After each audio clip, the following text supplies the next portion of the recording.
Form भरने में कम समय बचा है, यानी कि आज का दिन ही पर्याप्त रहेगा आपके लिए।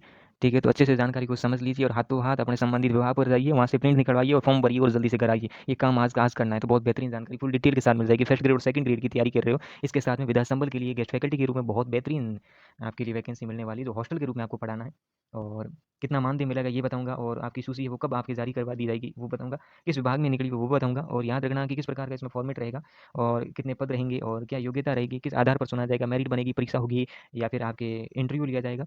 एंड ये भी बताऊँगा किसको ज़्यादा प्रायोरिटी है पहले दी जाएगी और कितने ज़िलों में ये वैकेंसी निकली है। तो फुल डिटेल आपको इसमें मिल जाएगी, चिंता करने की आवश्यकता नहीं है। सबसे पहले देखिए आप, ये है फर्स्ट ग्रेड, सेकंड ग्रेड विद्या संबल गेस्ट फैकल्टी के रूप में। अगली बात, ये आपके वैसे तो देखा जाए तो जयपुर का ये नोटिफिकेशन है, लेकिन अन्य जिलों में भी निकला है, ऐसी बात नहीं है कि सिर्फ जयपुर में निकला है। ठीक है, चयन आपके मेरिट के आधार पर होगा, ये ध्यान रखना। चयन मेरिट के आधार पर होगा और नियुक्ति पूरी तरीके से अस्थायी रहेगी।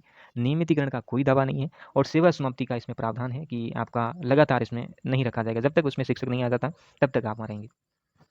फर्स्ट ग्रेड है, उसमें 11वीं और 12वीं को पढ़ाना है। 66 रुपये प्रति पीरियड के रूप में लगभग 30,000 प्रति माह तक आपको सैलरी मिलेगी। और सेकंड ग्रेड के रूप में 9वीं और 10वीं को पढ़ाना 350 रुपये से 25,000 तक पड़ जाएगा आपका महीने का। रविवार की छुट्टी होगी या फिर कोई अवकाश रहेगा, उसमें आपको वेतन नहीं मिलेगा। और इसमें सभी उम्मीदवारों को पात्रता शर्तें पूरी करनी पड़ेगी। अंतिम निर्णय विभाग का होगा, जो आपकी ये नोटिफिकेशन जारी करेगा। ये आपका फॉर्म है जो आपको भरना है। ये देखिए जी, विद्या संबल योजना अतिथि शिक्षक है, गेस्ट फैकल्टी आवेदन पत्र है। इसमें आपका नाम और फुल डिटेल भरिए, ये योग्यता भरिए और आपके साथ में योग्यता के साथ ये डॉक्यूमेंट लगाइए। शपथ पत्र है वो भरिए, उसके बाद में आज की डेट लगाइए और आवेदक है जो आपके हस्ताक्षर करके इस फॉर्म को भर कर आ जाइए। ठीक है, लगभग कितनी पोस्टें हैं इसके तहत मिलेगी आपको, तो प्रति हॉस्टल है उसमें 3 पद है, गणित का, विज्ञान का एंड अंग्रेजी का। ठीक है, याद रखना। और राजस्थान में लगभग कितनी पोस्टें हैं, तो याद रखना हॉस्टल की कुल संख्या की बात करो तो 800 है। गुणा अगर 3 से करूँगा 100 संभावित पद है, टोटल नहीं कहा है, संभावित कहा है। ठीक है, आप ये याद रखना 10वीं के अंदर मेरिट की लिस्ट बनेगी, उसमें 10वीं के 10 अंक, 12वीं के भी वही है, स्नातक के भी वही है, यूजी के भी वही है, पीजी के भी वही है, बीएड के भी वही है, पीएचडी एमफिल की है तो 20 अंक, और शैक्षणिक उपलब्धि है, समाज में उपलब्धि है तो 20 अंक, अध्यापन का अनुभव एक्सपीरियंस है तो उसके 10 अंक मिलेंगे। कुल मेरिट 100 अंक के आधार पर होगी, जितने ज़्यादा अंक होंगे उसको यहाँ पर मिलेगी। ठीक है, और याद रखना, और एक इम्पोर्टेंट बात है, अगर आप जिस ज़िले में भर रहे हो, जहाँ पर आपकी पोस्ट है, 2-3 बंदे ही है, तो आपका कंपटीशन पूरे राज्य के साथ में नहीं, जहाँ पर उस पोस्ट पर जहाँ पर आप फॉर्म भरा उसके साथ में कितने अभ्यर्थियों ने फॉर्म भरा, उनसे आपका कंपटीशन रहेगा, उनकी मेरिट बनेगी।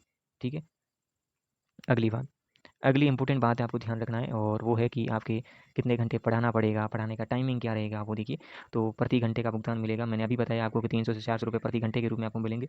अधिकतम सीमा पूछे तो 21,000, 25,000, लगभग 30,000 तक से अधिक आपकी सैलरी इसमें नहीं होगी। अवकाश का पैसा इसमें नहीं मिलेगा। पढ़ाने का समय टाइमिंग वो हॉस्टल का अध्यक्ष है कि वो अपने बच्चों के अनुसार समय बदलता रहेगा, स्कूल से पहले, कॉलेज से पहले और स्कूल या कॉलेज के बाद में आपको पढ़ाना पड़ेगा। अगर मेरिट में 2 लोग आपके बराबर नंबर के आ जाते हैं तो आयु जिसकी बड़ी होगी, ज़्यादा होगी, उनको पहले, और अतिरिक्त अगर उसके पास योग्यता है तो उसको पहले लेंगे। महिला के लिए भी योग्यता है जो आपको याद रखना है कि इसमें विशेष योग्यता जैसे कि रहने की सुविधा इनको भी नहीं मिलेगी। ऐसी बात नहीं है कि महिला को वहाँ रहने की आवश्यकता, मतलब पार्ट टाइम है ठीक है, रहने की सुविधा इसमें बिल्कुल नहीं है। सुरक्षा और प्राथमिकता, कन्या छात्रावासों में केवल महिला अतिथि शिक्षकों को ही प्राथमिकता मिलेगी, उसमें पुरुष फॉर्म है वो नहीं भर सकते, और भरेंगे तो प्राथमिकता उनको नहीं मिलेगी। रहने की सुविधा यहाँ पर बिल्कुल नहीं है, ये केवल आओ और पढ़ा कर जाओ, पार्ट टाइम जॉब की तरह रहेगा। और अस्थायी सूची है, लगभग 7 से 10 दिन बाद जारी होगी। उसके बाद आपकी आपत्तियाँ दर्ज होगी, कितने अंक कम हुए, कितने ज़्यादा हो गए, अगर आपको आपत्ति है तो भरेंगे।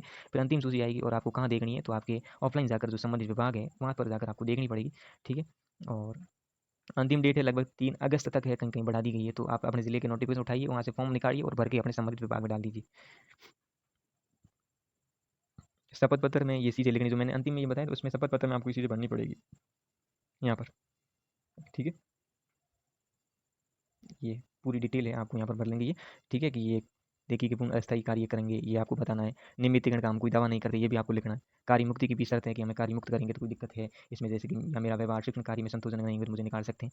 आपराधिक रिकॉर्ड आपका नहीं होना चाहिए और सूचनाओं की सत्यता की जांच होने के बाद आपको ज्वाइनिंग मिल जाएगी, और खुद को सत्यता की जांच भी करनी पड़ेगी।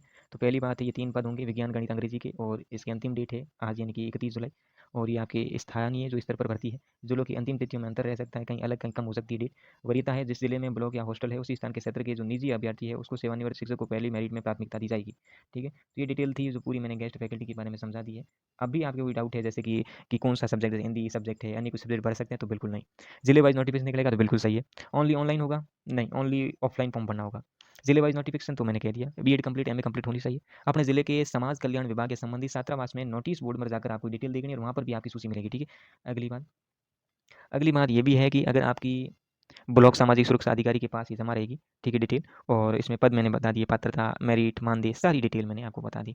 ठीक है, सभी जिलों की छात्रावास में ये शुरू है, जल्दी से जाइए और अपने फॉर्म भरिए।